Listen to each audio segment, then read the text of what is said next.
नमस्कार, वक्त हुआ है मसला का और मैं हूं आपके साथ गौरव राजेंद्र। हरियाणा विधानसभा चुनाव की रणभेरी बज चुकी है। प्रदेश में लंबे समय तक सत्ता की धुरी रहे क्षेत्रीय दल हाशिए पर हैं। भाजपा और कांग्रेस में सीधी टक्कर है। साथ ही लोकसभा चुनाव में 50-50 सीटों पर कब्जा जमाने वाली दोनों पार्टियों के लिए विधानसभा चुनाव अग्नि परीक्षा से कम नहीं है। बता दें कि भाजपा की टिकटों की घोषणा से पहले ही बगावत के सुर फूट पड़े हैं। बगावत करने वाले कोई और नहीं बल्कि पूर्व उप प्रधानमंत्री स्वर्गीय देवीलाल के बेटे हरियाणा के बिजली मंत्री चौधरी रणजीत सिंह चौटाला हैं। उन्होंने कहा है कि बीजेपी अगर उन्हें रानिया से टिकट नहीं देती तो पार्टी अपना देख ले। वे हर हाल में रानिया से चुनाव लड़ेंगे। बता दें कि लोकसभा चुनाव में भाजपा में शामिल हुए थे। ऐसे में राज्य चुनाव आयोग ने भी प्रेस कॉन्फ्रेंस कर जानकारी जो है साझा कर दी है, पूरी तरीके से ब्रीफ किया है। आज पूरे डिटेल्स को लेकर जिस तरीके से जो है चुनाव आयोग ने, इलेक्शन कमीशन ने कुछ दिन पहले जो है डेटों का जो तारीख थी चुनाव आयोग की तरफ से जो ऐलान किया गया था, उसके बाद जो कहीं ना कहीं हरियाणा में एक बार फिर से जो है सियासी दल जो है अपने एक दूसरे की काटफास्ट में शुरू हो गई है।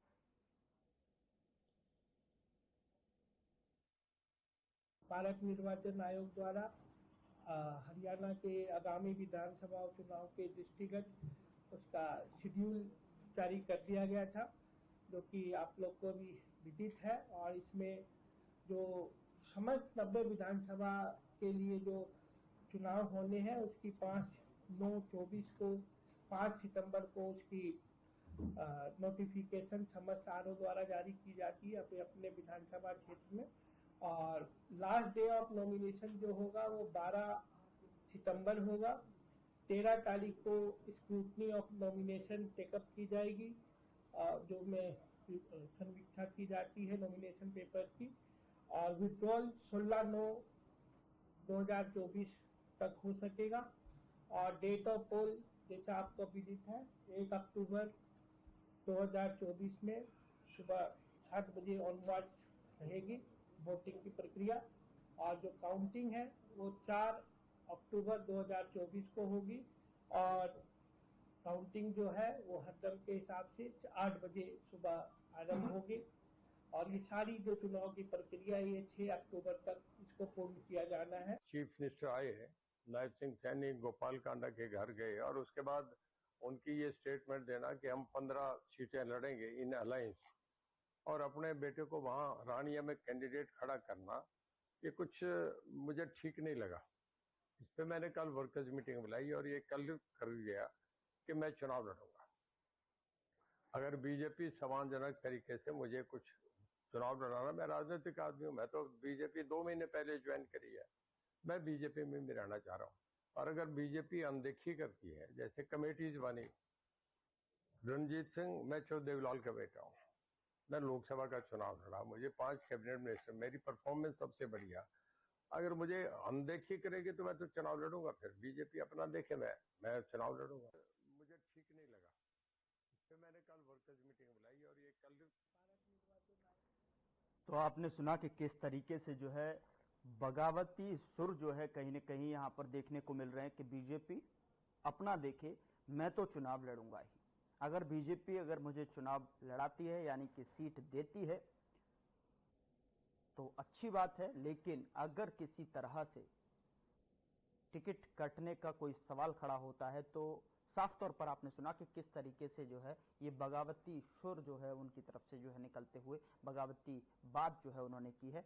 और उसको लेकर किस तरीके से जो है गहमा गहमी है राजनीति के बिंदुओं से अगर बातचीत करें तो इसको लेकर हम आज चर्चा करेंगे कि किस तरीके से जो है सियासी भूचाल जो है हरियाणा की सरजमी पर देखने को मिल रहा है।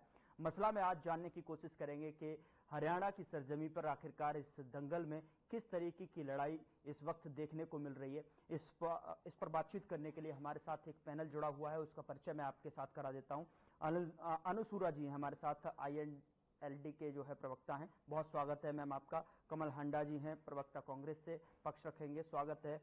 और रामराजी शर्मा जी हैं, बहुत स्वागत है सर, बीजेपी का पक्ष रखेंगे आप तीनों मेहमानों का एक बार फिर से हमारे इस खास कार्यक्रम मसला में स्वागत है।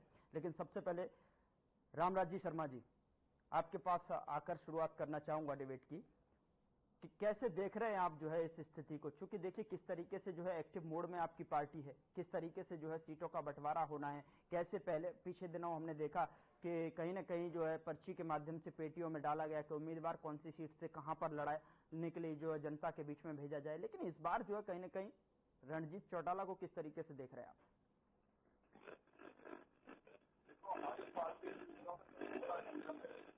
और पार्लियामेंट्री बोर्ड डिसाइड करता है किसको टिकट देना है, किसको नहीं देना, और ये जीतने वाले जिताऊ कैंडिडेट को हमारी पार्टी टिकट देती है। उनके कुछ उनका क्या नाम है मापदंड होता है, जैसे पार्टी सर्वे कराती है और पार्टी के प्रति कितना समर्पित है, जनता में कितना उनका लोकप्रियता है, तो ये सब पार्लियामेंट्री बोर्ड करता है। मैं इतना कहूंगा भाई जो कैंडिडेट दौड़ में है, आज मान ले 4 कैंडिडेट है, पैनल में 4 का नाम है, 3 का नाम है, एक को टिकट मिलनी है, बाकी जो जिनको नहीं मिलेगी वो कमल का फूल का निशान जो लेकर आएगा, बाकी उसकी मदद करेंगे। हमारी पार्टी में कांग्रेस की तरह गुट नहीं है, हमारी पार्टी में एक ही ग्रुप है, नरेंद्र मोदी जी ग्रुप, भाजपा ग्रुप, कमल के फूल के निशान वाला ग्रुप। जैसे इनके यहाँ कांग्रेस में कई कांग्रेस है, कहीं भूपेंद्र हुड्डा कांग्रेस है, कहीं रणदीप सुरजेवाला कांग्रेस है, कहीं शैलजा बहन जी कांग्रेस है, कहीं कैप्टन अजय यादव कांग्रेस है, कहीं चौधरी वीरेंद्र सिंह कांग्रेस है। इनके यहाँ तो लठम लठा हो रही है। और जैसे जिस तरह से शैलजा बहन जी ने वहां पे नानौंद में अपना एक कैंडिडेट घोषित कर दिया, उसी पर लठ बजने लग गया। और इनके यहाँ तरह से राजा का बेटा राजा बनेगा, हमारे यहाँ तो किसान का बेटा, मजदूर का बेटा, गरीब का बेटा हमारे देश का प्रधानमंत्री बन सकता है, हमारा मुख्यमंत्री बन सकता है, एक आदिवासी महिला हमारे देश की राष्ट्रपति बन सकती है। ये भाजपा में संभव है। इनके यहाँ तो दरी बिछाएगा आम कार्यकर्ता, जय बोलेगा, पर्चे चिपकाएगा, और इससे फालतू तो है नहीं। क्योंकि इनके यहाँ तो मुख्यमंत्री का बेटा मुख्यमंत्री, एमएलए का बेटा एमएलए, एमपी का बेटा एमपी, दूसरे भाइयों का तो नंबर ही नहीं पड़ना है। हमारे यहाँ सब कुछ संभव है, एक आम कार्यकर्ता को कुछ भी बनाया जा सकता है, ये हमारी पार्टी में है। दूसरा, जिस तरह से हमने किसानों के बच्चों को, गरीबों के बच्चों को नौकरियां दी, जिस तरह से मेरिट के आधार पर बिना खर्चे बिना पर्ची की नौकरी दी, आज किसान का बेटा, मजदूर का बेटा, गरीब का बेटा बिना खर्चे बिना पर्ची का नौकरी लग रहा है। कुछ नया बोलो, कोई चपड़ासी नहीं लग रहा है, लग रहा है रटी रटाई क्या अपनी पार्टी की। मैं बता रहा हूँ आपके यहाँ क्या था, आप बताइए ना। आपके यहाँ तो मुख्यमंत्री से बार तो बालक लगता नहीं। ठीक है ठीक है शर्मा जी, मैं जो है निवासी कमल जी के पास जाना चाहूंगा। मैम कुछ आप ठगी ठोरी चल गई, इन्होंने झूठ बोला, इन्होंने झूठ बोला आरक्षण खत्म किया जा रहा है, इन्होंने झूठ बोला संविधान बदला जा रहा है, इन्होंने झूठ बोला बहनों आरक्षण का तो आ गया, खाएंगे खटाखट फटाफट खटाखट खत्म किया। इलाहाबाद हाई कोर्ट ने रद्द कर दी सारी भर्तियां। 18,000 दलितों, वंचितों, आदिवासियों की जो है नौकरी और हरियाणा काटी गई थी। भी रहा है जिसका केंद्र में 45 आपके यूपीएससी के बैकडोर से एंट्री करे गए, सीधी अपॉइंटमेंट।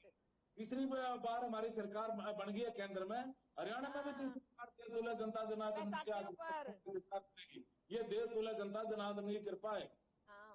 इस तरह से माननीय मुख्यमंत्री जी को छत्तीस बरादरी का आशीर्वाद है। 56 साल में हमने ओबीसी समाज से सीएम बनाया है। भाई इन्होंने क्यों नहीं बनाया? क्या एससी-बीसी समाज से सीएम चेहरा डिक्लेयर करेंगे? ये हिसाब दें, हिसाब मांगने तो चले हैं। ये सेक्शन 4(6) का नोटिस थमा के हिसाब तो सर आपको देना है, हिसाब आपसे मांग रहे हैं पद यात्रा के दौरान। अरे हिसाब मांगने के काबिल पद यात्रा को इसी वजह से निकाल रहे हैं कि आपके 10 सालों का हिसाब जो है खाका तैयार कर जो क्या काम किया है, क्या धरातल पर जो है लागू हुई है स्कीमें या नहीं हुई है, इसी का हिसाब मांग रहे हैं। हिसाब आपको देना है, उनको नहीं। मैं उनसे ही ले लेता हूँ, जरा उनकी फाइल को देख लेते हैं कि उनकी फाइल में कौन कौन से जो है लिस्ट में तैयार है नाम आपके, कौन से काम है जो काम धरातल पर हुए हैं कि नहीं हुए हैं। कमल जी ठीक है, मैं आ रहा हूँ शर्मा जी आपके पास। जी जी जी कमल जी, इतनी तेज हंसी का क्या मतलब है? और दूसरी चीज जो ये कह रहे हैं कि हिसाब आपको देना है, इनको नहीं देना है।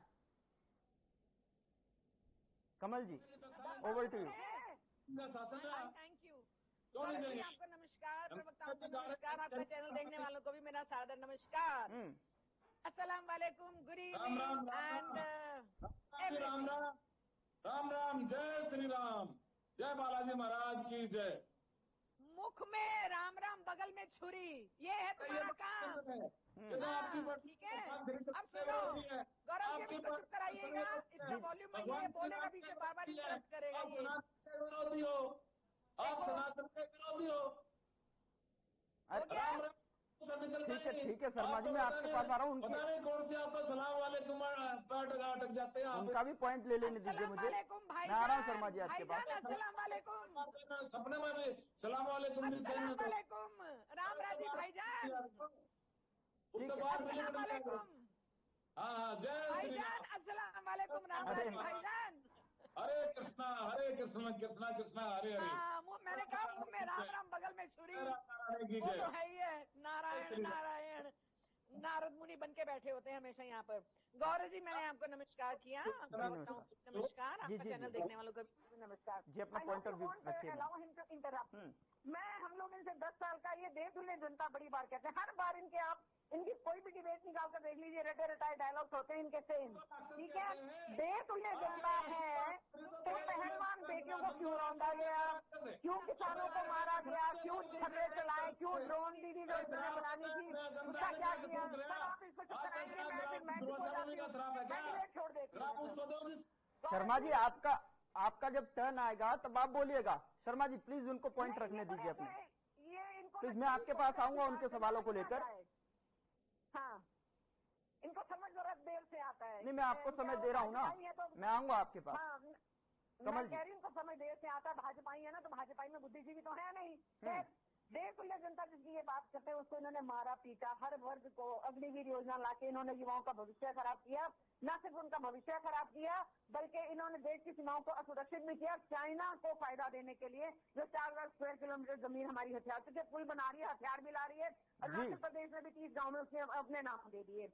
और आप देखिए, अभी मेरी 2-4 दिन पहले एनएचएम के कर्मचारियों से मेरी जो है डिबेट हुई थी। मेरी सरपंच की नेत्री संतोष बेनीवाल जी से मेरी डिबेट हुई है। उनको जो ये 21 लाख का जो ढकोसला कर रहे हैं, उस 1 रुपया भी नहीं मिला सरपंचों को, और ना ही एनएचएम वालों को। वो तो कहते हैं हमें तो न्योता ही नहीं मिला कि आप आकर हमसे बात करो। और ये हमारे काम की बात करते हैं। अब मैं इनको बता दूं, हमारा बता दो हमने कौन सा काम नहीं किया। राजा का बेटा तो जैसा भी राजा का बेटा है क्या? और आपका पंकज सिंह जो राजनाथ सिंह का जिसका बापू और ये दुष्यंत चौटाला जो आप लाए थे, जिसको बैसाखियां बनाया 2019 में, वो कहा, वो उसका बापू कौन है? वो बाप बेटे नहीं है क्या? और बड़े एग्जाम्पल है, देवेंद्र फडणवीस, छगन भुजबल, नारायण राणे, अजीत पवार, कितने एग्जाम्पल दूं मैं? पीयूष गोयल हो गया आपका, वो अजीत डोभाल जो नेक्स्ट सिक्योरिटी एजेंट था वो भी अब भाजपाई हो गया। कितने शर्म की बात है। जो जासूसी करने जाता था विदेशों में वो भी भाजपाई हो गया, अपने बेटे के बिजनेस में लगा हुआ है, उसको कोई फर्क नहीं पड़ता। देश में कुछ भी हो, कितने हमारे जवान अभी भी शहीद हो रहे हैं, इनको कोई फर्क नहीं पड़ता, इनको कोई फर्क नहीं पड़ता। मैं इनको एक बात बता दूं कि इनकी सरकार जो है ना, अभी 3 चीजें 4 चीजें मैं बता दूं, जरा इनको शांत रखिए, 4 चीजें बता दूं, इसका जवाब दे। अरे भाई नोट कर ले, अभी बता रही हूँ, वो सुन लो पहले, नोट कर ले, नोट कर लो। 45 लेटरल एंट्रीज अभी करी प्रधानमंत्री ने केंद्र में, बैकडोर से एंट्री अपने लोगों को लाने के लिए। विपक्ष खड़ा हो गया, इंडिया गठबंधन खड़ा हो गया, इनको वो रद्द करनी पड़ी 45 जो एंट्रीज है। उत्तर प्रदेश में 70,000 के करीब जो है शिक्षकों की भर्ती जो है इलाहाबाद हाई कोर्ट ने रद्द कर दी। उसमें 18,000 दलितों वंचितों आपको बोला नहीं जाता, पता नहीं कहा उत्तर प्रदेश में 12 साल की बिटिया से गैंगरेप हुआ, आपके राहुल बाबा गए वहां पे? लड़कियों लड़ सकती क्यों नहीं क्यों वहां पे अयोध्या में? लड़कियों लड़ सकती हो क्यों नहीं हुआ अयोध्या में? राहुल बाबा नहीं गए वहां पे उस परिवार के आंसू पूछने। आप उत्तर प्रदेश की बात करते हैं। शर्मा जी मैं आपके पास आऊंगा सारे पॉइंटों को लेकर। आप अपने टर्न में उत्तर प्रदेश की बात करते, मैंने उत्तर प्रदेश की बात करी। आपको पूरा समय दूंगा शर्मा जी, मैं पूरा समय दूंगा आपको। प्लीज उनका जो है पॉइंट पूरा, क्योंकि ये घटक दल का वो पदाधिकारी मेरी डिबेट हुई थी, मैंने उनको बोला था एक अक्षर भी बोला बीच में तो मैं खड़ी हो जाऊंगी। नहीं, उन्होंने कहा नहीं जी, हमने उसको समझा दिया है। मैम आप अपनी कंटिन्यू कीजिए खिसक जाती है। हाँ जी, मैं बता रही थी शर्मा जी, मैं आपके पास आऊंगा, पूरा समय आपको दूंगा बोलने का। कोई ना उत्तर प्रदेश की बात करें, मैंने उत्तर प्रदेश की बात कह दी तो क्या इसमें बुरा किया? 12 गैंगरेप हुआ, की वो प्रियंका गांधी लड़कियों लड़ सकती हूँ, लड़कियों लड़ सकती हूँ। अरे 12 साल की बेटी के लिए क्यों किया? वो किसी की बेटी नहीं है। राहुल बाबा क्यों नहीं गया उस परिवार का आंसू पूछने? क्योंकि वो रेपिस्ट है। आपकी आका को कि भैया आप इंडिया गठबंधन के आगे नहीं चलने वाली आदत डाल लो, आप भी हमारी भी डाल लो आदत कि अब आगे से हमारी सुननी पड़ेगी, तुम्हें चुप रहना पड़ेगा। सत्ता की मदहोश हरियाणा में भी बनेगी, हरियाणा में भी बनेगी तीसरी बार। चिल्लातियों को चिल्लाना सब बंद हो जाएगा, मुंह में आपके जीएसटी वाला दही जम जाएगा। सुन लीजिए, नायब सैनी की मैं बात बता रही थी सर कि फतेहाबाद में एक जनसभा हुई, वहां पर जैसा कि इनको है कि लिखा लिखाया आ जाता है, व्हाट्सएप यूनिवर्सिटी से वही ये लोग पढ़ देते हैं। तो उन्होंने पढ़ा फतेहाबाद में कि इतने इतने हमने काम किए। जनता ने खड़े होकर कहा कि ये काम तो कांग्रेस के किए गए हैं, चेहरे का रंग उड़ गया नायब सैनी का। उन्होंने कहा जी ये भाषण किसने लिखा? सबसे पहले तो डीपीआरओ को सस्पेंड किया उन्होंने, उसके बाद डीसी को लगाया इंक्वायरी पर। और दूसरी बात बताऊंगी, इनकी घबराहट और बौखलाहट भाजपा की कि इन्होंने हमारे होर्डिंग्स उतार के पाइल अप कर दिए हैं। इनके होर्डिंग्स नहीं उतरे हैं, हमारे होर्डिंग जो है हमारे हुड्डा साहब के, दीपेंद्र हुड्डा जी के, बहन शैलजा के, कांग्रेस के सारे होर्डिंग से उतार कर रख रहे हैं। इनको शर्म आनी चाहिए। मैडम इलेक्शन कमीशन का काम, हमारा काम थोड़ा ये लोकसभा के दौरान इलेक्शन कमीशन का काम है, वो इंडिपेंडेंट एजेंसी, हमारा काम थोड़ा ये। 52 करोड़ कांग्रेस के खाते से उन्होंने चुराए। उन्होंने ये चंदा चोर पार्टी भी है, दूसरों के घर पे भी डाका डालती है, वसूली पार्टी भी है और गैंग है। ये सरगना गैंग के सरगना केंद्र में बैठे हैं जो इस टाइम लड़खड़ा रहे और बैसाखियों पर चल रहे हैं। खटाखट वो होंगे वो। और जो 8,500 की बात करते हैं, 3 करोड़ लखपतियों को भी तो देना था ना। आपकी तो केंद्र में भी सरकार है, राज्य में भी। खटाखट फटाफट देने थे पैसे, आपने दिए क्यों नहीं उनको? आप दे दो ना, आप क्यों नहीं दे रहे? आपकी नीयत क्यों है? खराब है। और ड्रोन दीदी में क्या करेंगे? छर्रे चलवाएंगे क्या? ठीक है। आपके ड्रोन अंकल जो है सर, एक बात और बताना चाहती हूँ। प्लीज। आचार संहिता तक का पता नहीं, मतलब डेट डिक्लेयर हो गई है इलेक्शन की, लेकिन नायब सैनिक को खट्टर बनने नहीं बताया और वो पत्रकारों से भिड़ गए 2 दिन पहले। खट्टर साहब को चुनाव आयोग थोड़े हैं, खट्टर साहब केंद्रीय मंत्री हैं। ये तो चुनाव आयोग का काम होता है, चुनाव करवाना। खट्टर साहब का काम थोड़ा है। क्यों आप जनता के सामने पर आप कह रहे हो? आप वेल एजुकेटेड, आपको पता ही नहीं चाहिए था। इन्होंने एक अनाड़ी बंदे को, इनएक्सपीरियंस बंदे को बना दिया जो खाली घोषणाएं और सिर्फ घोषणाएं कर रहा है। इनका एतबार तो वैसे भी नहीं रहा और चुनावों के आते ही इतनी घोषणाएं होने लगी। पहले कहाँ थे महानुभाव? 10 साल बर्बाद किए। अरे तो मतलब आपने मैम, घोषणाओं का मतलब ही तो काम गिनाना है। घोषणाएं राम राजू जी कह रहे हैं कि इतनी ताबड़तोड़ घोषणाएं की हैं, इतने जो काम है उनको गिनाया जाएगा। चुनाव से पहले वो गिनाए जाते हैं, जिसके बदौलत जो है जनता उनको जो है चुनती है। सुनिए, इन्होंने झूठ बोलना है, झूठ बोलना इनका काम है। 10 सालों से मोदी मीडिया चल रहा है और मोदी कर रहा है और झूठ ही बोल रहा है, सच कहीं नहीं दिखाया जा रहा। ये मैं आपको बता दूं। मैं लश्कर भी इनका, सरदार भी आपका, झूठ को सच छाप दे सरदार भी इनका आपका। ठीक है, तो घोषणाओं को कैसे काम में गिना सकते हैं? जनता इतनी बेवकूफ नहीं है, जाग गई है जनता। 5 सीटें उन्होंने इनके हाथ से छीनी है, जो हमें कहते हैं ठगी ठोरी। अरे ईवीएम से घपलेबाजी तो आप करते हैं, इलेक्शन कमीशन भी आपके हाथ की कठपुतली है। अभी भी आईटी सेल के बंदे ने डेट दी इलेक्शन कमीशन को और उसने अनाउंस कर दिया एक फॉर्मेलिटी के लिए, नहीं तो वो भी कठपुतली है, रबड़ स्टैंप है। आपने आदिवासी महिला की बात की सर, 5 सेकंड और। आदिवासी इन्होंने उनकी राष्ट्रपति की बात की, 3 बार अपमान किया प्रधानमंत्री ने उनका। जब लाल कृष्ण आडवाणी को दिया उन्होंने भारत रत्न, तब वो खड़ी हुई थी और प्रधानमंत्री बैठे हुए थे। ये इनकी सेंस है, ये महिलाओं के लिए सम्मान है। ये भी नहीं करता, ये बीच में बहुत टोकते महिलाओं को। दूसरा, जब राम मंदिर जिसकी ये बड़ी फड़े मारते हैं, उसमें भी उनको नहीं बुलाया गया। रामकृष्ण की राम अयोध्या में जो मंदिर बनाया गया, अशुभ मुहूर्त में हुआ था, इसीलिए वहां से राम जी ने इनको खदेड़ दिया कि मेरे को बेच रहे हो तो तुम समझ लो। बद्रीनाथ में भी तलाक मारती इनको। और मैं बताना चाहूंगी, आदिवासियों पर पेशाब ये करते, SC ST। अभी भी एक युवक को मार डाला इन्होंने, एक औरत को आधा जमीन में दफना कर दिया। पहलवान बेटियों के साथ सत्ता के दलाल। मैं सारे सवालों का जवाब लूंगा शर्मा जी से, मैं सारे सवालों का जवाब लूंगा, लेकिन अनुसूरा जी हमारे साथ हैं, काफी देर से जो है इंतजार कर रही हैं। मैम, आपने सुना कि कमल हांडा जी कह रही हैं कि कहीं ना कहीं उनका कहने का मतलब वही है कि जितनी भी जो घोषणाएं हुई हैं, जितने भी काम जो है मंचों से गिनाए जा रहे हैं, उनका कहना है कि मुझे एक शेर याद आ रहा है कि राहत जी का, कि बनकर एक हादसा बाजार में आ जाएगा, जो नहीं होगा वो एक दिन अखबार में आ जाएगा। वो यही कहना चाह रही है शायद। क्या कहना चाहेंगे? गौरव जी, सबसे पहले तो आपको, सभी दर्शकों को और मेरे प्रवक्ता भाई बहनों को नमस्कार, राम राम, आदाब। राम राम जी, राम। सबसे पहले तो मैं कहना चाहूंगी कि दोनों प्रवक्ताओं की आवाज काफी कम मेरे तक पहुंची है, लेकिन मैंने फिर भी सुना है काफी हद तक। सबसे पहले तो जिस तरीके से इन्होंने तांडव करके दोनों ही प्रवक्ताओं ने शुरुआत करी राम और अल्लाह के नाम पे, एक दूसरे के साथ मजाक कर रहे हैं भगवान के नाम पे। एक अल्लाह के नाम पे मांगती है पार्टी और एक राम के नाम पे मांगती है, और जिस तरीके से तांडव करती हैं धर्म के नाम पे, ये शर्मनाक है। मजाक बनाना देखा है जिस तरह से आप लोग लड़ रहे थे, पब्लिक ने देखा है। उसके बाद चलो वो इनका रवैया रहता है। उसके बाद बात रणजीत चौटाला की, आपने बाइट दिखा के डिबेट शुरू की थी, तो मैं भाजपा से पूछना चाहूंगी कि रणजीत चौटाला की खाकी पैंट नहीं सिलवाई आपने 5 साल में? एक खाकी पैंट तो सिलवानी चाहिए थी। वो 5 साल आपके साथ रहे हैं और आपको आंखें दिखाने का काम कर रहे हैं। और सिर्फ रणजीत चौटाला ही नहीं, ऐसे अभी बहुत से मंत्री और इनके नेता होंगे जो इनकी खाकी पैंट स्वीकार नहीं करेंगे और बिल्कुल विरोध में भाजपा के खड़े होंगे इस बार, और भाजपा के लिए स्थितियां बिल्कुल मुश्किल होने वाली हैं। उसके बाद मैंने सुना, मेरी कांग्रेस की प्रवक्ता बहन को बहुत शांति से मैं सारा सुन रही थी, और मैंने सबसे जो मुख्य रूप से ऑब्जर्व किया वो ये कि इन्होंने मीडिया पे आरोप लगाया कि मीडिया लंबे टाइम से सच नहीं दिखा रहा। बिल्कुल मैं सहमत हूँ, मीडिया ने नहीं कहा जिस जोर शोर से कहना चाहिए था कि स्पेशल इकोनॉमिक जोन के नाम पे जिस तरीके से हुड्डा साहब ने एनसीआर में जमीनें लूटने का काम किया, 10-10 लाख रुपए एकड़, वो मीडिया नहीं दिखा रहा है। जिस तरीके से काले कानून जिनके खिलाफ 750 किसानों ने शहादत दी, वो काले कानून ड्राफ्ट कांग्रेस के राज में हुए।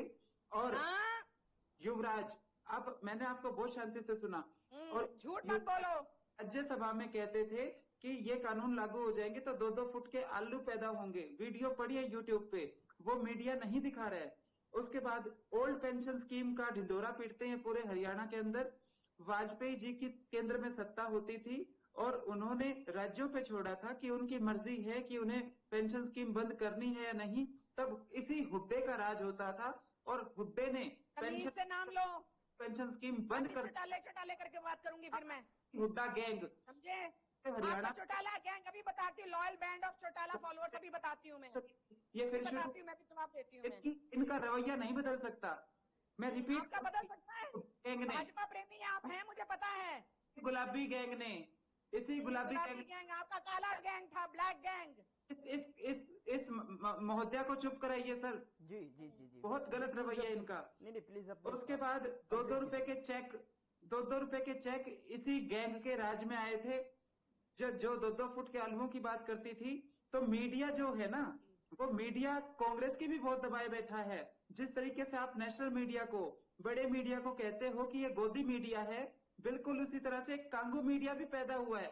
अगर भाजपा ने 6,500 करोड़ के इलेक्टोरल बॉन्ड लिए ना, तो घाट कांग्रेस भी नहीं है। उन्हीं कंपनियों से 1600-1700 के कांग्रेस भी 1600-1700 करोड़ बताया खुला, हमने छुपाया नहीं। हमने आरटीआई के दायरे से आपके इनके प्रेमी नहीं रखा बाहर, जो आपके भाजपा के प्रेमी हैं। क्या? अरे अम्मा कलेश बीच में मत करो, आप अपनी बारी में बोलना। अरे छोटी माँ बीच में मत बोल, छोटी अम्मा बीच में मत बोल। है या नहीं है? नेशनल पार्टी की प्रवक्ता बनी बैठी है। थोड़ा सा भाषा की मर्यादा को थोड़ा समझें प्लीज। आप टेलीविजन पर बैठे प्रवक्ता हैं, इनको ये तमीज नहीं है कि अपनी आपने क्या बोला? अम्मा क्या बोला? What do you mean by अम्मा? आप अपनी भाषा की मर्यादा को, गरिमा को समझें प्लीज। मेरा आपसे, आप दोनों से निवेदन है। मैंने नहीं किया। कोई जवाब कहेगा तो मेरे से जवाब भी लेगा। अभी और जवाब देने बाकी है, मैं नोट कर रही हूं पॉइंट्स इनके भी। मैम आप अपने पॉइंट को कंटिन्यू कीजिए प्लीज। डिस्ट्रैक्ट करने का काम है इनका। जिस तरीके से ये नेशनल मीडिया को गोदी मीडिया कहते हैं, उसी तरह से जो इलेक्टोरल बॉन्ड कांग्रेस को मिले हैं, इन्होंने यूट्यूबरों को खरीदा है। शाम को 2 कौवों को बिठाते हैं यूट्यूब पे, फिर शुरू हो गया। शाम को 2 कौवों को बिठाते हैं यूट्यूब पे और वो महिमा मंडन करते हैं कांग्रेस का कि हुड्डा जीतेगा, शैलजा जीतेगी, कौन आगे निकल रहा है, किसकी यात्रा ज्यादा कामयाब है। दोनों फेल है। हरियाणा की जनता बहुत समझदार है। जी कांग्रेस के अंदर है। कांग्रेस के जो 60-60 कैंडिडेट इन्होंने खड़े कर रखे हैं हर हल्के में, जो एक दूसरे के टक्कर मारेंगे। जैसे ही टिकट अनाउंस होगी, इनके अंदर तो ऐसा कलेश होना है कांग्रेस के अंदर, हरियाणा की जनता देखेगी। अब तो बस की ही बात है। और जब भी कोई सीरियस बात आपके बारे में उठाई जाती है, कांग्रेसियों के बारे में उठाई जाती है, बीच में कांस मचा के कलेश करके उसको डिस्ट्रैक्ट करने का काम मत किया करें। और आप गलत भाषा का इस्तेमाल करेंगी तो जवाब लेंगी। सीधा सीधा सा है कि से अगर जनता नाराज है, बोर हो चुकी है, मैं छोटी माँ को मैं भी जवाब देती हूँ। मांगा वोट मिलेगा कांग्रेस को, ये वहम निकाल दीजिए मैडम। बिना मांगा वोट आ रहा हूँ मैं आपके पास ही आ रहा हूँ। कांग्रेस थी कहाँ जब किसानों के? मैं जवाब देती हूँ मैं इनको। हाँ थी, 31 MLA कहाँ सोए हुए थे? कहाँ था हुड्डा? इस्तीफा क्यों नहीं दिया? इस्तीफा दे किस मुंह से? काले कानून खुद कांग्रेस के लिखे हुए हैं। बिल्कुल नहीं। गौरव जी 750 किसान हमने मारे क्या? इतना झूठ बोल रही है, मुझे पता है भाजपा प्रेमी है। कमल जी आप कुछ कहना चाह रही है, प्लीज कंप्लीट कीजिए, लेकिन जो है शब्दों और भाषा की गरिमा को प्लीज समझिए। देखिए बात उन्होंने शुरू की, उन्होंने कहा तांडव करा, निवेदन है आपसे। भाषा का तो इस्तेमाल ये कर रही है, गलत प्रभाव जाता है। तो ये छोटी अम्मा तो ये बैठी है, अब पता नहीं पुरुष है या महिला है, मुझे ये भी नहीं पता। ऊंचे पर बैठे हुए आप लोग जिम्मेदार लोग हैं। हाँ जी, और इस तरीके का रिएक्शन जो है टेलीविजन पर बैठकर आप दोनों इस तरीके से डिबेट करेंगे तो जनता क्या समझेगी? मुहावरा कहना चाहूंगी। जी प्लीज सर, एक मुहावरा कहना चाहूंगी। चांदनी रात होती है ना, तो कोई कीचड़ देखता है, कोई चांद को देखता है। तो इनकी आदत कीचड़ देखने की है, क्योंकि कमल में ही कीचड़ जो है, कीचड़ में ही कमल खिलता है। इसलिए भाजपा के प्रेमी इन्होंने सरकार बनाई हुई है। राम रहीम इन्हीं के नाक तो आप मानती हैं कि कीचड़ में ही कमल खिलता है? ये तो आप ही अपने जुबान से कह रही हैं। सर आप पूरी बात मेरे को बोलने दीजिए। राम रहीम इन्हीं की नाक के नीचे पला बढ़ा, फला फूला, इनको पता भी नहीं चला। ऐसे कौन से चोटे इनके चौटाला थे, मुझे पता चले। और एक बात बताना चाहूंगी, ये MLA को जो पीटने वाले थे, 1.5% जिनको वोट मिला लोकसभा में, और ये हमें कहते हैं हमें कुछ नहीं मिलेगा, 5 सीटें हमने छीनी, जिसका दुख मुझे पता है। उसके लिए मैं एक मुहावरा और कह देती हूँ, लकड़ी जल कोयला भई, कोयला जल भय और राख। INLD कांग्रेस की 5 सीटों से ऐसी जली, ना कोयला भई ना राख। दूसरी बात, ये loyal band of Chautala followers हुआ था, मैंने भी रिसर्च करी थी सर थोड़ी सी। 10 साल तो इनके जो सुप्रीमो है जेल में काट आए हैं। ठीक है, कोई टीचर्स की भर्ती के 3206 और कोई आय से अधिक संपत्ति में MLA को थप्पड़ मार दिया करते थे। और इनका ये भी हिसाब था सर कि इनका लॉ एंड ऑर्डर की धज्जियां इन्होंने उड़ा रखी थी। जिसको आकर हुड्डा सामने कहा, जिनको ये हुड्डे हुड्डे कह रही हैं, इनकी तमीज देख लीजिए कि किसी एक वरिष्ठ इंसान के लिए कॉमन सेंस होती है, वो इनमें भी कॉमन नहीं है। ठीक है, INLD वालों ने कुछ अगर कह दिया, अगर किसी ने MLA ने कुछ बोल दिया, थप्पड़ मार दिया करते थे। और किसी लड़के को कहा ये गांव संभाल लेना, उससे नहीं मतलब लोग इनकी फेवर में आए। INLD के गाड़ी आती थी पेट्रोल पंप पे, जी वो लड़का खड़ा है, उसको आके 4-5 लोग गाड़ी से उतरते थे, पीट पाट के चले जाते थे। ये इनका हाल था। लॉ एंड ऑर्डर की धज्जियां उड़ी हुई थी और जेलों से फिरौतियां मांगी जाती थी INLD के समय में। ठीक है जी। और इनको हम कहते हैं the bad lands of Haryana, Rohtak and Gurgaon, जहां पर आपके ये काले कारनामे चलते थे। ठीक है, और काम कराने के लिए पैसे आपके टाइम पे देने पड़ते थे। चौटालों के चोटेल जो हैं आपके, आप हुड्डे कहते तो मैं चोटे कहूंगी मैं, उनके काम थे कि पैसे लेकर काम कराना है। आप कहते हैं कि आप हम पर उंगली उठाएंगे। ये ध्यान रखिएगा अनु जी कि एक उंगली हमारी तरफ उठाएंगे तो 3 आपकी तरफ उठती है सबसे पहले। दूसरी बात, ये जमीनें लूटी 10 साल की, मैंने कहा जमीनें आपने खूब लूटी। और आप तो कहीं स्टैंड नहीं करते। 1.5% वोट इनको मिला सर लोकसभा में, जमानत जब्त हो गई। और ये दम भर रहे थे चैनल पर कि हम 10 की 10 सीटें जीतेंगे, लेकिन एक भी नहीं इनके हिस्से में आई। अब वो ये बता दें, अब ये इसके लिए ये जवाब देंगी, एक तो मोदी की फेवर में था, एक मोदी विरोधी था। अगर मोदी विरोधी था तो आपको वोट क्यों नहीं दिया? आप इतने ही अगर अच्छे थे, आपने अगर सरकार अच्छी से चलाई होती तो शायद एक आधी सीट आ जाती। लेकिन आपके कर्मों को, काले कुकर्मों को छोटों के कोई भूला नहीं है। ठीक है, और आप कहते हैं हमने खरीदे हुए यूट्यूबर्स, शर्म कीजिए आप। जो ईमानदार हैं वो भी आपको तकलीफ देते हैं क्योंकि हमारी बात करते हैं। आपको तो क्योंकि because you don't stand anywhere, आपका कहीं वजूद है ही नहीं है, इसीलिए वो आपके बारे में बात ही नहीं करते हैं। इसीलिए आपको अपनी निराशा में जो है INLD को बसपा से जो है गठबंधन करना पड़ा। अगर इतना दम था तो अकेले लड़के दिखाते, जैसे कांग्रेस लड़ रही है अपने दम पर। आप भी लड़के दिखाओ, आपको बसपा की क्या जरूरत है? लड़ो ना, आप भी 90 कैंडिडेट अगर चेहरे हैं तो दिखाओ। हमारे टाइम पे तो लोकसभा के जब चुनाव थे, कांग्रेस के पास चेहरे नहीं है। जब अनाउंस कर दिया तो जी अपनी मर्जी से करे हैं, ये चेहरा करा है, वो चेहरा करा है, भाजपा को जिताने के लिए करा था। मतलब इनको ना दाएं करवट चैन ना बाएं करवट चैन। हम बताएं तो इनको तकलीफ है, ना बताएं तो इनको तकलीफ है। इनको हमें पता चले, they are so anxious, they are so curious and they are so crazy to know कि भाई हम कौन से कैंडिडेट्स उतार रहे हैं। ठीक है, चलिए शर्मा जी आ रहा हूं मैं, अनु जी आपके पास ही आऊंगा, जवाब लूंगा। आप सुन सर एक चीज और बोलना चाहूंगी, 5 सेकंड अगर देंगे गौरव जी। हाँ, प्लीज कंप्लीट कीजिए। मैं शर्मा जी के पास जा रहा हूँ, काफी देर से अब जो है धैर्य पूर्वक सुन रहे हैं शर्मा जी, और काफी कुछ है उनके पास कहने के लिए। आ रहा हूँ मैं शर्मा जी, आपके पास आ रहा हूँ, मैं समझ रहा हूँ आपकी भावनाओं को। मंदिर बांटा, मस्जिद बांटा, मंदिर बांटा, मस्जिद बांटा, बांटा बीजेपी ने भगवान को। मंदिर बांटा, मस्जिद बांटा, बांटा भगवान, बांटा बीजेपी ने भगवान को। शर्म कर लो कुछ बीजेपी वालों, मत बांटो देश के भोले भाले विरोधी हो, सनातन विरोधी हो, भगवान श्री राम के विरोधी हो, भगवान श्री कृष्ण के विरोधी हो। आपके मुंह से मंदिर की बात शोभा नहीं देती, जैसे लोगों आपके मुंह से शोभा नहीं देता मंदिर की बात। जो सीएम जब ओबीसी का मंत्री निकलता है, मुख्यमंत्री, तो गंगाजल से धुलाता है, तो वो सनातनी आप लोग हो क्या? मोदी जी विश्व में सबसे लोकप्रिय और ताकतवर प्रधानमंत्री है। क्या मोदी जी की वोट करोगे? तीसरी बार प्रधानमंत्री बने, और हरियाणा में भी तीसरी बार सरकार बनने जा रही है। हरियाणा की जनता का इतिहास रहा है, जिसका केंद्र में शासन होता है उसी पार्टी को शासन यहाँ देती है, क्योंकि ये देवतुल्य जनार्दन है, ये देवतुल्य है। आपकी तरह से आम जनता को राक्षस नहीं कहते हैं देवी जी।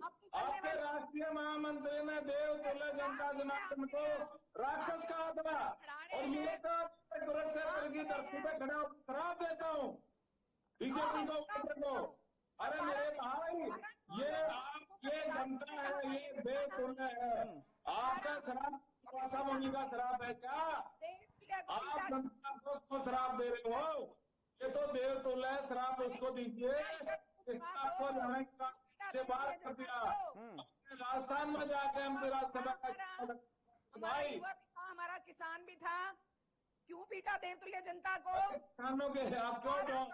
अरे मैडम, हमने नहीं बोला था। किसानों की जमीन तो सारी हड़प है, समा गए, और मैंने मैडम एक दो चेक, अरे भाई आप ही सुन लो, प्राकृतिक आपदा में आपकी सरकार बात थे किसानों का, आपने किसानों का विरोध किया। अरे मोदी जमीनों की खाते में डालते खाद बीज गए, क्या लूट मार हुई, अडानी भी आ गया, अरुणाचल प्रदेश के डिप्टी मंदिर मस्जिद की बात किस तरीके से कर रहे हैं आप जो है। और दूसरा, आज किसान के बेटों को, मजदूर के बेटों को, इनके बच्चों को सर धर्म की राजनीति की है इन्होंने। धर्म का ध्रुवीकरण न कीजिए प्लीज मैम। यहाँ टॉपिक जो है हरियाणा इलेक्शन को लेकर है, आप जो है कहीं कभी किसी और मोड़ दे रहे हैं, कभी किसी और मोड़ दे रहे हैं। देखिए बात तो जो है कहाँ पहुँच जाती है, सनातनी नहीं है, राम विरोधी है, तो इनको जवाब देना भी कहाँ पहुँच जाती है। अरे वो चल रहा है ना, मुझे याद आ रही है, काट की अंडी चढ़ चुकी है। आपने झूठ बोला, संविधान बदला जा रहा है, आपने झूठ बोला। नहीं शर्मा जी, मैं आपके पास आ रहा हूँ। शर्मा जी, ये ध्रुवीकरण, धर्म, मंदिर, मस्जिद, उन सबसे परे हटकर जो चुनाव इसी मुद्दे पर लेकर जा रहे हैं क्या आप हरियाणा में? इसी मुद्दे को लेकर जा रहे हैं क्या हरियाणा में? मुद्दों की कमी हो गई क्या आपके पास में? कभी मंदिर की बात कर रहे हैं, कभी मस्जिद की बात कर रहे हैं, कभी हिंदू कभी मुस्लिम। क्या बनाने आए थे, क्या बना बैठे? कहीं मंदिर तो कहीं मस्जिद बना बैठे। अरे हमसे अच्छी तो जात है परिंदों की, कभी मंदिर पर जा बैठे तो कभी मस्जिद पर जा बैठे। शर्मा जी आ रहा हूं मैं, अनुज जी मैं आपके पास आ रहा हूं। थोड़ा सा परिंदों से भी सीखना चाहिए कि यहाँ अब जो हरियाणा में बात चल रही है विधानसभा चुनाव की, आप जो है मंदिर मस्जिद की लेकर बैठे हैं। सर वो लेकर बैठे तो जवाब नहीं, मैं आ रहा हूँ, आपके पास भी आऊंगा, अनुज जी के पास जाऊंगा। शर्मा जी आप बताएं।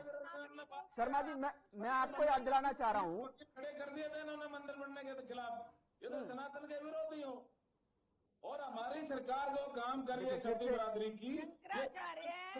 शंकराचार्य जी आप तो नहीं है ना, मोदी है शंकराचार्य जी, सबसे बड़े धर्मगुरु शंकराचार्य जी हैं। समाज का सीएम चेहरा डिक्लेयर करेंगे, आप बताइए। आपके आका तो खुद ही शंकराचार्य बन बैठे। प्रदेश की जनता पूछना चाह रही है, आप एससीबीसी समाज का सीएम चेहरा डिक्लेयर करेंगे? देखिए एससीबीसी, फिर से मैं आपको एक और बात बता दे रहा हूँ, एक और बात। शर्मा जी शायद आपको याद होगा, जब लाल किले पर प्रधानमंत्री जो है प्राचीर से जब संबोधन कर रहे थे, साफ तौर पर शायद आपने भाषण सुना होगा, उसमें वंशवाद का जिक्र किया था उन्होंने कहा था कि ऐसे जो है 1 लाख युवकों को, नौजवानों को जो है राजनीति में लाएंगे जिससे कि राजनीति से कोई ताल्लुक ही नहीं है, लेकिन हरियाणा में देखने को मिल रहा है कि अपने भाई भतीजा ये सब चीजें कहाँ से ये जो है ये तो कांग्रेस का कल्चर है ना भाई। प्रधानमंत्री नरेंद्र मोदी कह रहे हैं, मैं नहीं कह रहा हूँ। राजा का बेटा राजा, मोदी जी ठीक कह रहे हैं। नहीं, प्रधानमंत्री नरेंद्र मोदी कह रहे हैं और हरियाणा में दूसरी तस्वीर है सर। हरियाणा में तो ये करते हैं, इनका कल्चर है। तो इनका यहाँ तो आम कार्यकर्ता दरी बिठाएगा, जय बोलेगा, पर्चे चिपकाएगा। इनके यहाँ तो राजा का बेटा राजा बनता है।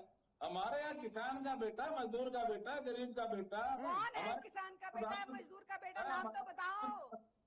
आप हमारे मुझे तो गिनवाओ। हमारे सीएम साहब क्या नौकरियां दी, क्या बहन बेटियों को न्याय दिया, क्या किसानों को एमएसपी और उनकी आय दुगनी करी? इन बातों का जवाब दो। अग्निवीर योजना की कब समीक्षा होगी? इन बातों का जवाब दो। ठीक है, जो मुद्दे हैं उन पर बात करो, मुद्दों पर बात करो। कमल जी आपने तो वो फाइल खोल दी जो पद यात्रा में जो आप हिसाब मांग रहे 10 साल का। कमल जी वो कह रहे हैं, अरे हिसाब देने वाले तो बनाओ। बिल्कुल मांगा है हमने, देने के काबिल हो गए। नहीं आप देने, आप सत्ता में हैं, आप हिसाब देने लायक हैं, आप देने के काबिल हैं, इसीलिए तो आपसे हिसाब मांगा जा रहा है। इसीलिए आपसे हिसाब मांगा जा रहा है। जो खाका तैयार किया है, सवालों की बौछार है। हिसाब मांगेगा, 10 साल का हिसाब दो ना। आपने जनता को ठगया, आपने किसान को ठगया, सेक्शन 4 का नोट कमाया, सस्ते भाव में महंगे भाव।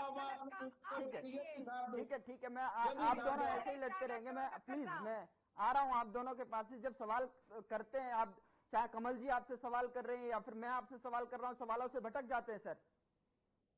बिल्कुल, ये तो आप इधर उधर की बातें। मैंने 56 साल से सीएम का ये नहीं बता रही, और मैं फिर भी मैं आपको कह रहा हूँ इधर उधर की बात न करिए। बता काफिला क्यों लूटा, क्यों लूटा?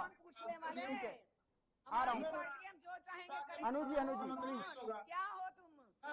अनुजी ओवर टू सीएम चेहरा डिक्लेयर करोगे क्या आप? बताइए। आ रहा हूँ। शर्मा जी आप भी पानी पी लीजिए, कमल जी पानी पी कर देते हो। कोई नहीं, काफी देर जी शर्मा जी आप भी थोड़ा सा गले को शांत कर लीजिए। गर्मी का माहौल है, आप दोनों इस तरीके से जो है लड़ाई करेंगे तो क्या होगा? कोई नहीं, एक एक कर बोल लीजिएगा सर, ठीक है? अनु जी। हाँ जी गौरव जी, हालांकि मैंने पहले भी कहा था कि मेरे को इन दोनों ही प्रवक्ताओं की आवाज फोन से साफ नहीं आ रही। वैसे मैं टीम से कहता हूँ दुरुस्त करके जो है आप तक नेक्स्ट टाइम आ जाएगी। लेकिन जितना मेरे को समझ में आया, जो कांग्रेस की प्रवक्ता हैं जो अभी कह रही थी कि मुद्दों पे बात करो, उन्होंने शायद ये कहा कि महिला या पुरुष ऐसा कोई जिक्र कर रही थी, ये है ना? यही बात कह रही थी ना? तो मैं मेरी बहन को इन्वाइट करती हूँ, एक दिन मेरे घर आइए। आपके पास समय नहीं है तो अपने घर की किसी भी महिला को भेजिए, अच्छे से चेक कर जाइए, तसल्ली करा के भेजूंगी, ठीक है? नहीं, कोई तसल्ली नहीं चाहिए। कैसी तसल्ली कराना चाहती हैं आप? मैं तसल्ली आप क्या बोल रही हैं, आपको पता है? गौरव जी ये फिर व्हाट आर यू सेइंग जी? और you know what you are saying? आप क्या बोल रही थी? आपको पता है आप क्या कह रही हैं? तसल्ली करा के भेजूंगी, क्या मतलब है आपका? आप चैनल पे बैठ के आपका ये बात कहने का? प्लीज देखिए, महिला को भेजना या पुरुष को भेजना? प्लीज मैं फिर आपसे निवेदन कर रहा हूँ। इतनी सेंसलेस बात, इतनी घटिया बात। तो मैं इनको करा के भेजेंगी? आप महिला को भेजो, पुरुष को भेजो। मैं इनको बहुत तसल्ली करा के भेजूंगी। नॉनसेंस। मैं इस लेडी इस प्रवक्ता को बहुत तसल्ली करा के भेजूंगी। बहुत अच्छी। मैं नहीं आने वाली ना, मैं तुम्हारे जैसे लोगों के घर जाने वाली हूँ। मैं मेरे से टकराने की हिम्मत मत करना, तसल्ली करा दूंगी। मत करना, देखिए भी मत करना। मैंने भी हरियाणा का पानी पी रखा है, याद रखना। ओहो, वो करो। मैंने भी हरियाणा से पढ़ी हुई हूँ, पानी भी पी रखा है। अनु जी, कमल जी, मेरे से भी टकराने की हिम्मत ना करना। ज्यादा समझते हो अपने आप को तो आप। मुझे लगता है कि आप आपसी मतभेदों को लेकर जो है यहाँ पर जो है भिड़ रहे हैं। मुझे ऐसा लगता है क्योंकि कुछ पंक्तियां हैं कि तू इधर उधर की बात न कर, ये बता कि काफिला क्यों लुटा। जो सवाल है उस पर ही रहिए ना। आप जो है किधर किधर जा रहे हैं, कौन से मोड़ पर जो है मुड़ जा रहे हैं? प्लीज अनु जी। शुरू हो गया जी अनु इनका ड्रामा फिर शुरू हो गया। अनु जी आप कंटिन्यू कीजिए। जी गौरव जी, हालांकि इन्होंने जो बात बोली थी, कमल जी आपका टर्न आएगा, मैं आपके पास आऊंगा सवाल लेकर। थोड़ा संयम बनाए रखें, धैर्य बनाए रखें। जैसे देखिए आपके कहने पर जो शर्मा जी अभी तक शांत बैठे हुए हैं, सुन रहे हैं आप दोनों की बातें, किस तरीके से आप दोनों लड़ाई कर रहे हैं यहाँ पे बैठकर। ये जो दंगल है हरियाणा की सरजमी पर दिखना चाहिए, धरातल पर दिखना चाहिए, खामियों को लेकर धरातल पर शुरू हो चुका है और जबरदस्त तरीके से शुरू हो चुका है। अब टेलीविजन पर भी इस तरीके का दंगल देखेगी तो जनता क्या कहेगी? बताइए, किसको चुने, किसके हक में वोट डाले? सबसे पहले आप बड़ी पार्टी के जिम्मेदार आदमी हैं, जिम्मेदार लोग हैं। के बीच की बात है और दोनों तो आप दोनों शर्मा जी, अब शर्मा जी आप बीच में कहां से कूद रहे हैं? मैं बीच में कहां से? शर्मा जी मैं आपके पास आऊंगा महाराज, आप कौन सा नेता बन आऊंगा मैं आपके पास। कौन से तानाशाही दिखा रहे हैं? अरे कमल जी प्लीज आपसे निवेदन है, मैं रिक्वेस्ट कर रहा हूँ आपसे। कमाल आप करते हैं। आ रहा हूँ मैं आपके पास, संयम बनाए रखें, थोड़ा सा धैर्य बनाए रखें। अनुज जी प्लीज। मेरे कोस रही है जी गौरव जी, मैं ये कह रही थी कि जिस तरीके से चैनल पे बैठ के एक डिस्क्रिमिनेशन करने का काम किया, हालांकि मेरे को कोई फर्क नहीं पड़ता, ऐसे मैंने बहुत देखे हैं, लेकिन मैं जो कहना चाह रही हूँ, मैं मुद्दे पे ही रहूंगी, क्योंकि मेरा ये लेवल नहीं है कि मैं इस स्तर पे आके और ये करूं। मैंने इनको सीधा कह दिया कि आप बिल्कुल इनवाइट करती हूँ मैं आपको। ये 14 लाख रुपए में नौकरी बेचने वाले कांग्रेसी मुद्दों की बात करेंगे, ये हमें कहते हैं नौकरियां बेची। इस औरत का मानसिक अवस्था ठीक है क्या? आपकी ठीक है क्या? आपकी ठीक है क्या? इससे कहते हैं कि इनेलो तो वोट काटेगी, इनेलो तो वोट काटेगी, बिल्कुल काटेगी। तुम बिना ट्रायल ओलंपिक में जाना चाहते? कोई बात नहीं, काटो, हमने मना थोड़ी किया है। ये कांग्रेसी वोट ओलंपिक में जाना चाहते हैं किया कि मत लड़ो, लड़े थे ना 10 सीटों पड़ेगा, नए पहलवान आएंगे। अरे भाई 10 सीटों पर लड़े थे, काटो वोट, हमें कोई फर्क नहीं पड़ा, हमें कुछ फर्क पड़ा? तुमको क्यों रास्ता दे दो भाई तुमको? क्या हमें कोई फर्क नहीं पड़ा, लड़ो 90 की जगह 180 उतारो, हमें कोई प्रॉब्लम नहीं है। 90 चुप रह नहीं सकते, 180 उतारो, हमें कोई प्रॉब्लम नहीं है। थोड़ा मैं कांग्रेस पार्टी को कहूंगी कि थोड़ा सिखाए कि कैसे एक प्रवक्ता डिबेट करते हैं। ये कभी चुप रह ही नहीं सकती सुनने। आप मेरे को अम्मा कहती हैं, तब वो क्या होता है? वो तमीज होती है?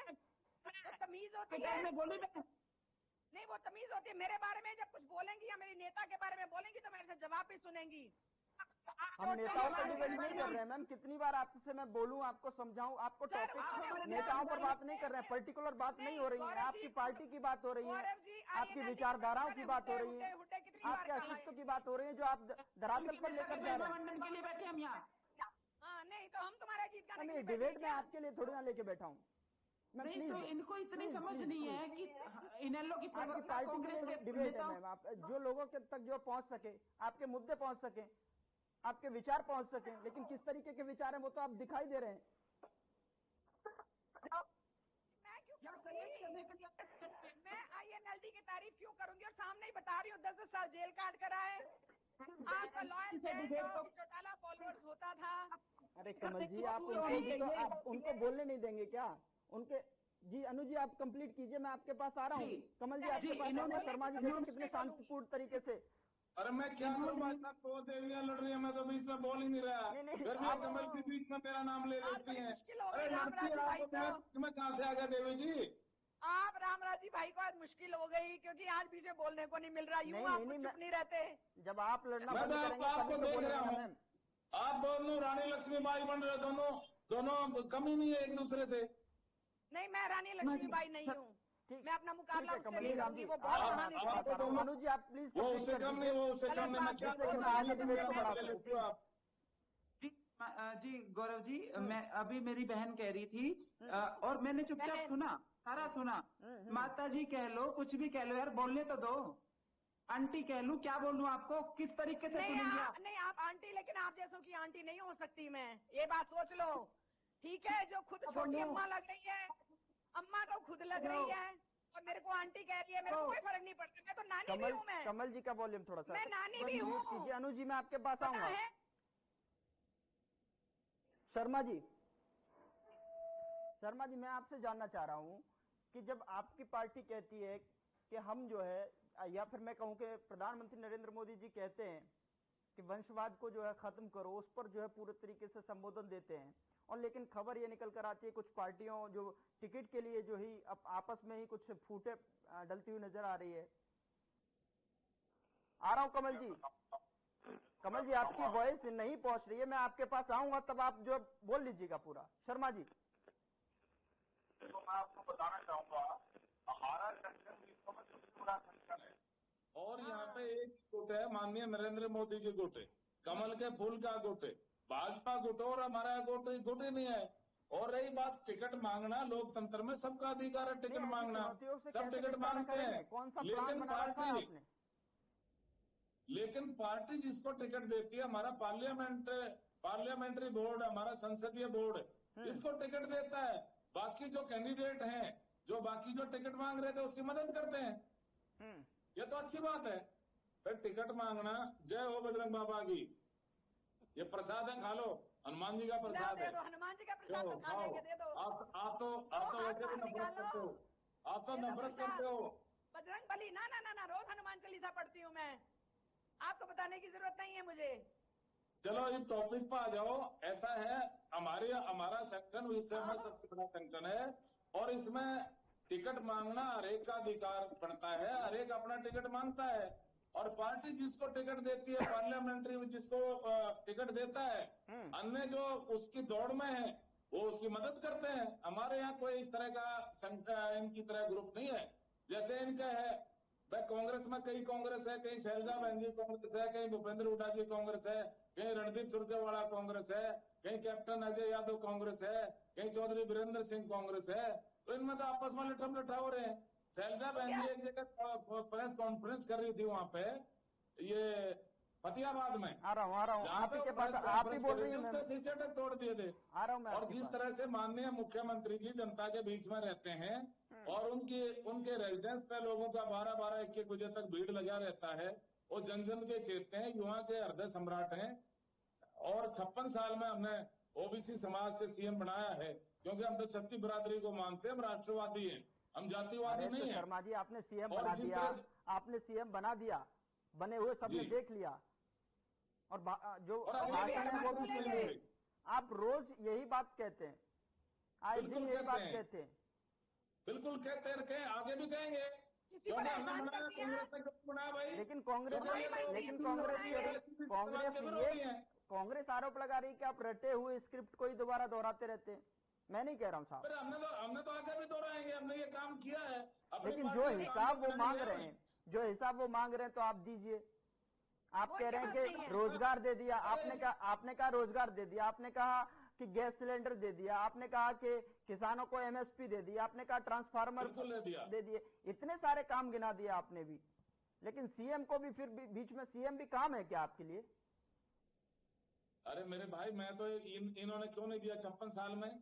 ये डिवाइड एंड रूल की नीति अपनाते हैं क्या? एससीबीसी समाज से सीएम चेहरा डिक्लेयर करेंगे? ये हमने हमारे सरकार ने बनाया है, हमारी पार्टी ने बनाया है, तो हम जनता के सामने तो कहेंगे ये बात है। ठीक है, ठीक है, ठीक है। पता है एससीबीसी समाज में, छत्ती बिरादरी में, ओबीसी समाज में कितना उत्साह है, कितने लोग। अनुज जी आप कुछ कहना चाह रही हैं? कमल जी आ रहा हूं, मैं आपके पास आ रहा हूं। अनुज जी कुछ कहना चाह रही हैं? अनुज जी आशीर्वाद दे रहे हैं छत्ती बिरादरी माननीय मुख्यमंत्री जी को, और जनता के आशीर्वाद से तीसरी बार मुख्यमंत्री हमारी सरकार आएगी। नायब सैनी जी दूसरी बार मुख्यमंत्री बनने जा रहे हैं, क्योंकि जनता का आशीर्वाद है, युवाओं का। ठीक है, समय रहते का निवारण करते हैं, क्योंकि समय की कमी है। उस बीच में जो आप समय रहते हैं आप कंप्लीट कीजिए, फिर कमल जी के पास भी मेरे को जाना है, प्लीज। गौरव जी, मैंने जितना भी इन्होंने हमारी पार्टी के बारे में कटु बोला है, चुपचाप सुना है और नोट किया है। और जो कांग्रेस की प्रवक्ता हैं, मैं कांग्रेस की प्रवक्ता ही कहूंगी, इन्होंने ये बहुत मतलब ऐसे आरोप लगाए मनगढ़ंत की थप्पड़ मारते थे, तो फिर बीच में शुरू होगी। कमल जी मैं आ रहा हूं आपके पास। मैं यहाँ ये कहना चाहूंगी कि कानून का थप्पड़ जो बीजेपी नहीं मार पाई, वो अगर हमारी सरकार बनती है, हम कांग्रेस के जो पूर्व मुख्यमंत्री है ना, इनको थप्पड़ कानून का थप्पड़ जरूर मारेंगे। इनके जो ये रोहतक के गुंडे हैं ना, एक रोत की और 100 कोत की, इनको सीधा जरूर करेंगे। इनके कागज भाजपा तो लेके बैठी रही 10 साल, लेकिन लोकदल लेके नहीं बैठेगी। जिस तरह से इन्होंने 14-14 लाख में नौकरियां बेची थी और एक ही क्षेत्र के लोगों को नौकरियां लगाई थी, वो सब याद है। और जो स्टार्टिंग में डिस्क्रिमिनेशन वाली रिमार्क्स इस कांग्रेस की प्रवक्ता ने की थी, मैं इनको ये खुला चैलेंज इसी चैनल से देती हूँ, हिम्मत है तो ये बात अपने दीपेंद्र हुड्डे से पूछो। मैं तो कह रही हूँ कि मेरे घर आ जाओ, इनवाइट कर रही हूँ आपको, दीपेंद्र से पूछो। कितनी निर्लज्ज प्रवक्ता है, कितनी बेशर्म प्रवक्ता है, इतनी निर्लज्ज, इतनी निर्लज्जता। अब सुनिए, अब मैं जवाब देती हूँ। मैं सुनिए, काम इनके जीरो थे, बिल्कुल अंडा। सुनिए आप, अब तुम सुनो। INLC प्रवक्ता थप्पड़ क्यों नहीं मारते थे? किसी की प्रॉपर्टी पसंद आई, किसी ने बुलाया नेता को, इनवाइट किया, तो जी भैया ये अच्छी लगी है, हमें दे दे। आपके यहाँ से छोड़कर ऐसा FIR करो, वाहियात बात मत करिए बैठ के, वाहियात बात मत करिए बैठ के। बहुत इज्जत कर ली उम्र की, लेकिन ये अपना तेरी मानसिक अवस्था है ना, इसको सुधार। आपकी औकात क्या है? सुधारो मैडम, दवाइयाँ खा के बैठा करो। अगर दिमाग नहीं चल रहा तो दवाइयाँ खा के बैठा करो। ये बकवास नहीं सुनेंगे। गुंडा चंदा चंदा और पूछो क्या है वो? अरे गुलाबी गैंग नौकरी देखने वाले, तुम्हारी दाम उठेंगे। ठीक है मैम, डिबेट का विषय कुछ और था। कहीं आप जो हर बार जो है सवाल से भटकाते रहे। समय की इजाजत नहीं है मुझे आगे बढ़ने की, क्योंकि और जो है दर्शकों को भी क्या सुनाऊंगा मैं आपकी ये तू मैं वाली लड़ाई में। माफी के साथ रोकना चाहूंगा। फिलहाल जो है अनुसूरा जी, कमल हंडा जी और रामराज जी बहुत बहुत शुक्रिया, आपने समय निकाला। लेकिन उम्मीद यही थी कि जो हरियाणा के मैदान में, हरियाणा के चुनावी मैदान में जो दिखाई देता है लड़ाई, वो टेलीविजन पर ना दिखाई दे। अगली बार से यही उम्मीद के साथ में मसला आपको इनवाइट करूंगा। लेकिन सवाल यही है कि क्या जो हरियाणा में जो दंगल चल रहा है, क्या उसकी तस्वीर यही है? यही है तो जनता जो है, जनार्दन है, वो हिसाब करेगी। फिलहाल मसला में इतना ही। नमस्कार।